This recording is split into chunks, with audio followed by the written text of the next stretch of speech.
Trevor Morgan walked through the town square with his mind elsewhere, scrolling through emails on his phone as snowflakes drifted lazily from the dark sky above. At 34, he was the founder and CEO of Morgan Tech Solutions, a company that had revolutionized digital security and made him a billionaire before his 30th birthday.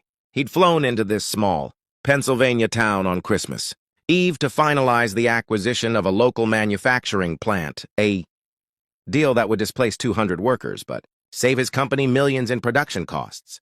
His lawyer had advised him to stay in the city and handle it remotely, but Trevor had insisted on being here in person, not because he cared about the workers, he told himself, but because he believed in looking people in the eye when conducting business, even unpleasant business. The meeting was scheduled for tomorrow morning, the day after Christmas. Trevor had booked a room at the town's only decent hotel, and was now walking through the festively decorated square, feeling utterly disconnected from the holiday cheer surrounding him. Behind him, a small crowd had gathered to listen to carolers, singing near the large Christmas tree in the center of the square. Trevor barely noticed. He was composing a terse email to his CFO when he shifted his phone to his other hand, and his wallet, a slim, expensive leather billfold, slipped from his coat pocket and fell onto the snowy pavement. Trevor didn't notice. He kept walking, too absorbed in his message to realize what he'd lost. Catherine Walsh sat on a bench at the edge of the square, holding her daughter Emma's small hand. Emma was 5 years old, with blonde curls that caught the glow from the Christmas lights strung around the square.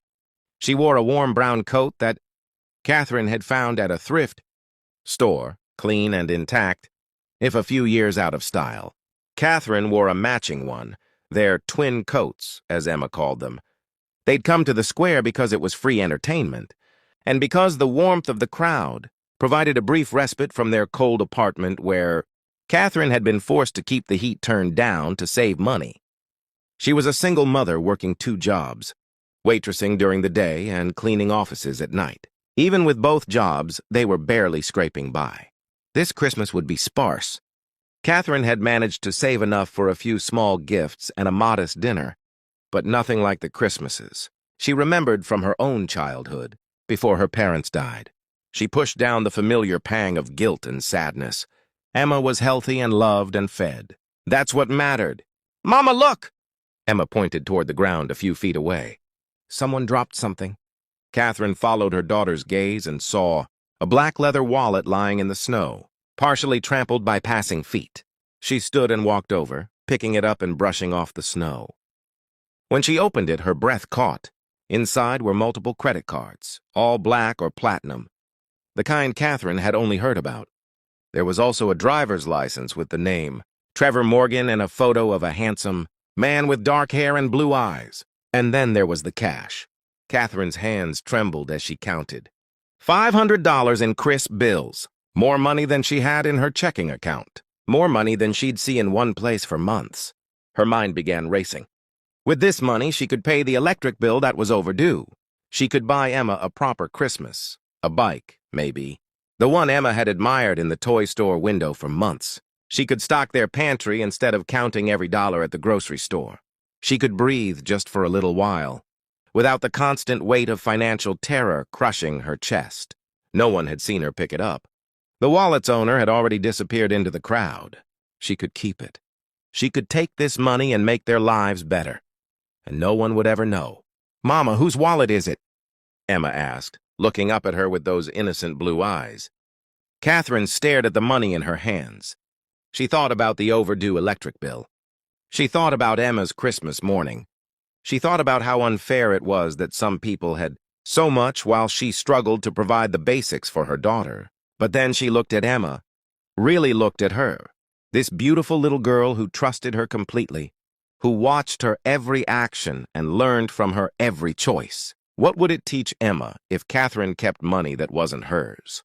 What kind of person would her daughter grow up to be if this was the lesson Catherine imparted on Christmas Eve? Catherine closed the wallet and took Emma's hand. "Let's see if we can find who it belongs to, sweetheart." "But Mama, there's so much money in it. Won't they have another wallet?" "Probably," Catherine said, her heart breaking a little at having to be honest. "But it's not ours. It belongs to someone else and they might need it. Or even if they don't need it, it's theirs. Taking something that isn't ours is stealing, even if we really need it. Emma was quiet for a moment, processing this. Even if we need it more than they do? Even then, baby. Because doing the right thing isn't always the same as doing the easy thing.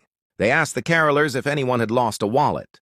They checked with the vendors at the small Christmas market. Finally, someone directed them to the Riverside Hotel. Apparently, a wealthy businessman was staying there, and he'd mentioned earlier that he'd be walking through the square. The Riverside Hotel was modest by most standards, but to Catherine, who'd never been inside, it seemed luxurious. The lobby was warm and decorated with tasteful garland and white lights. A young woman at the front desk looked up as Catherine and Emma entered. "Can I help you?" "I found a wallet in the square," Catherine said, pulling it out. "It belongs to a Trevor Morgan. Someone said he might be staying here?" The clerk's eyes widened. "Oh, yes. Mr. Morgan is in room 312. I can call him for you." "Actually," Catherine said, "could you just give it to him? We need to get home." It was late, and Emma had school tomorrow. Well, she would have if it weren't Christmas break. But Catherine worked a shift at the diner in the morning, even on Christmas Day. I'm sure he'd want to thank you personally. And maybe offer a reward? Catherine shook her head. The word reward made her feel sick, as if returning someone's property was something deserving of payment. That's not necessary. Just please make sure he gets it. As Catherine turned to leave, a man emerged from the elevator. Catherine recognized him immediately from the driver's license. Photo, Trevor Morgan. He wore an expensive-looking suit under a long wool coat, and he was patting his pockets with a look of growing concern on his face. "Mr. Morgan?" the desk clerk called. "This woman found your wallet." Trevor's head snapped up. His eyes landed on Catherine, then on the wallet she still held, then on Emma beside her. His expression was hard to read. Surprise, certainly, but also something else. "Suspicion, maybe?" "My wallet," he said, walking over. "Where did you find it?" "In the square," Catherine said, holding it out. "You must have dropped it." "I asked around and someone said you were staying here." Trevor took the wallet and immediately opened it, checking the contents. Catherine watched as he counted the cash, examined the cards. She felt a flush of embarrassment and anger. Did he think she'd stolen something from it? "It's all there," she said, her voice cool. "I didn't touch anything." Trevor looked up at her, and his expression shifted. "I wasn't suggesting, I'm just—" "Thank you. This has all my credit cards, my ID. If you hadn't found it, I would have been in quite a predicament." "Well, someone would have found it," Catherine said. "We need to go. Merry Christmas." She was turning away when Trevor said, "Wait, please, let me give you a reward. What you've done, returning this instead of keeping it, that's not common." Catherine felt her cheeks flush. "I don't want a reward for doing what any decent person would do." "But you could have kept it. The cash alone is yours. Not mine." Catherine's voice was sharper now. She didn't like what he was implying, didn't like the suggestion that her honesty was somehow extraordinary. It made her feel like an animal at a zoo being praised for not biting. "Come on, Emma." Trevor watched as the woman, he hadn't even gotten her name, walked toward the door with her daughter. Something about the set of her shoulders, the pride in her bearing despite her obviously worn clothes, struck him. He'd been around wealthy people his entire adult life. People who would spend 15 minutes arguing about a $2 coffee charge on their hotel bill despite having millions in the bank. And here was this woman who'd found a wallet with $500 in cash and hadn't taken a penny. "Wait," Trevor called again. When Catherine turned, he saw wariness in her eyes. "I'm sorry.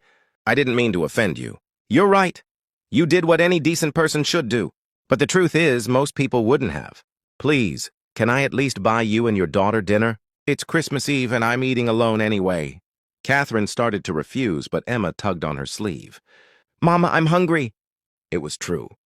They'd had a light lunch, and Catherine had planned to make soup at home for dinner, cheap and filling.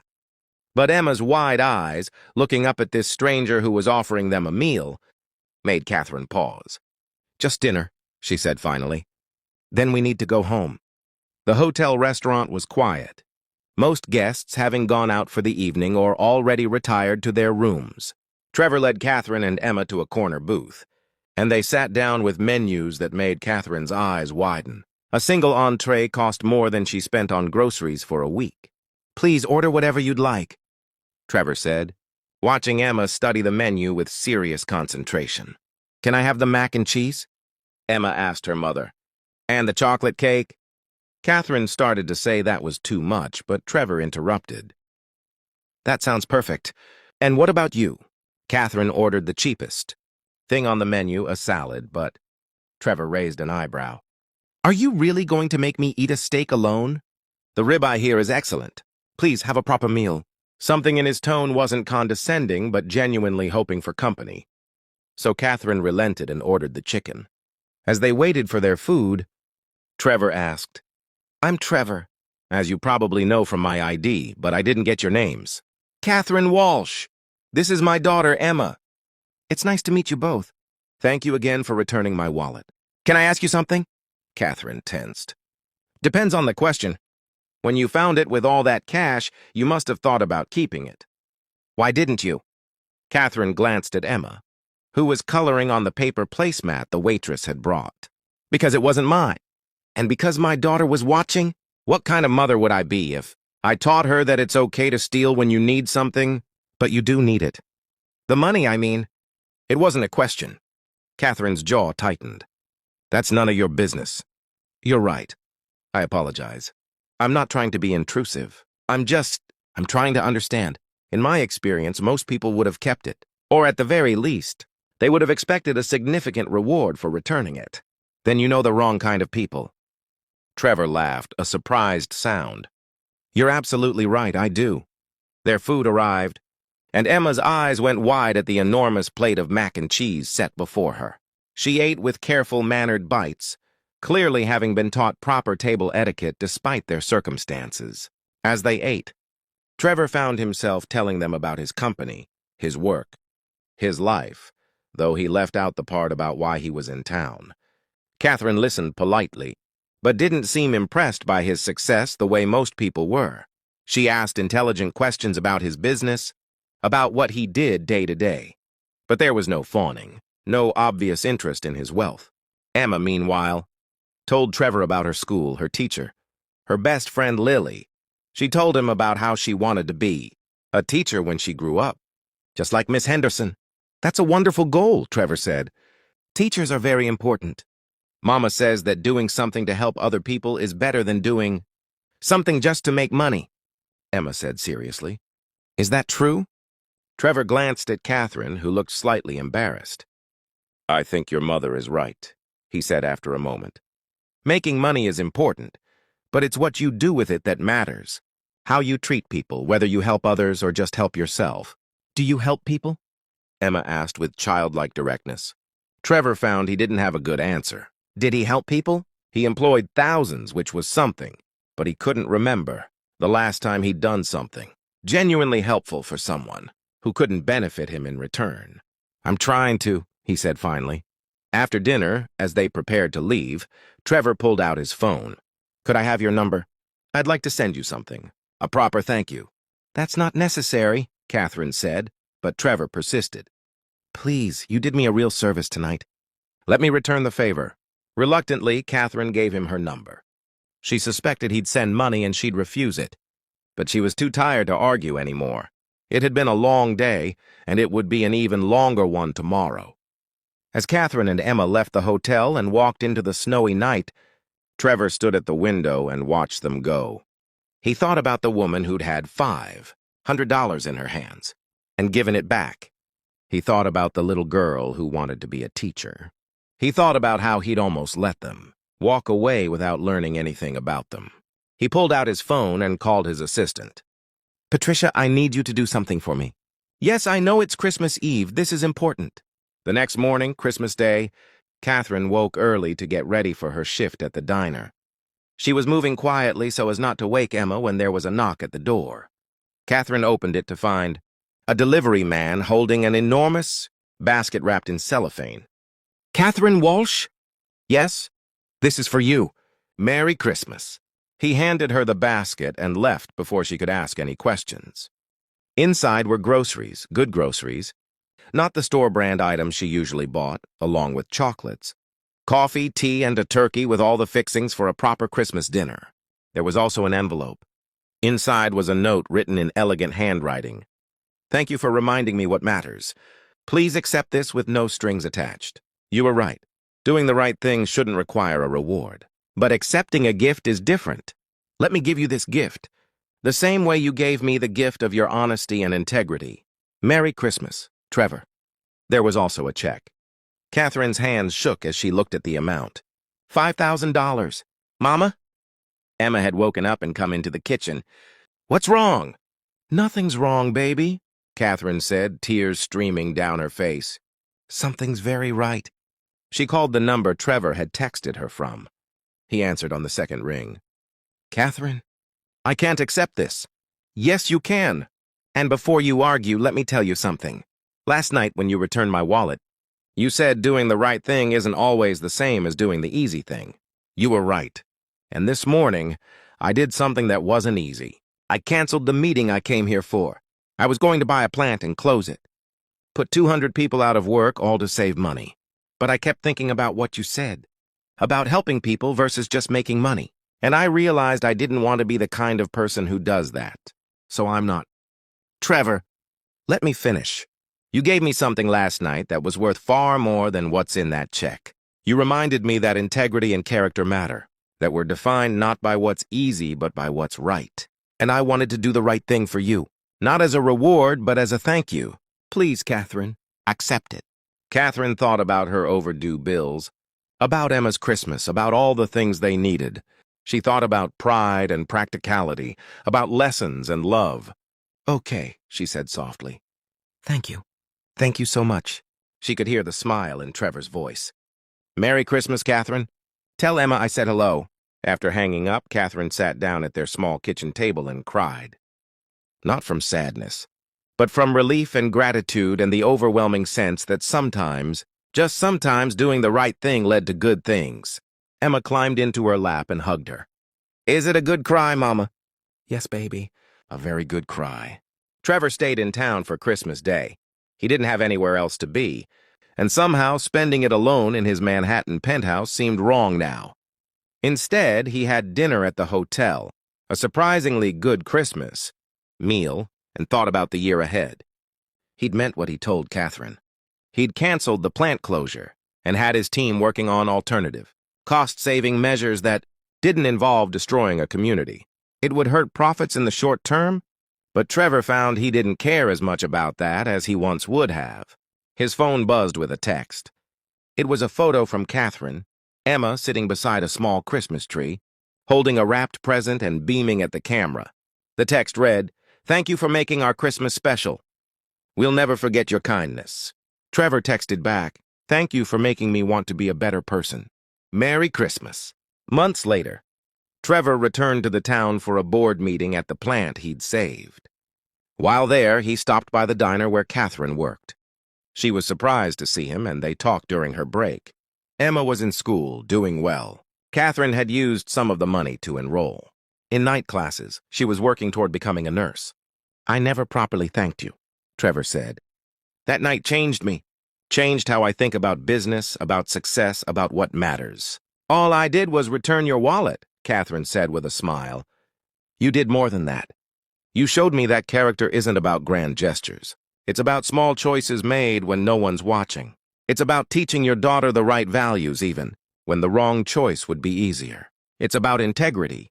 Trevor's company opened a scholarship fund for children of plant workers, and Emma was one of the first recipients.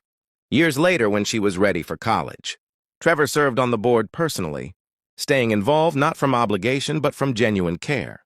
He and Catherine remained friends. Not close friends, their lives were too different for that, but connected by that Christmas Eve when their paths had crossed in exactly the right way at exactly the right time.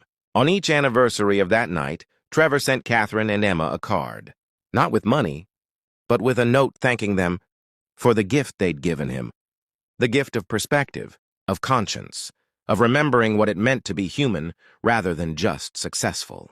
And Catherine kept every card, a reminder that sometimes doing the right thing, even when it's hard, Even when every practical bone in your body screams at you to take the easy path, sometimes that pays dividends that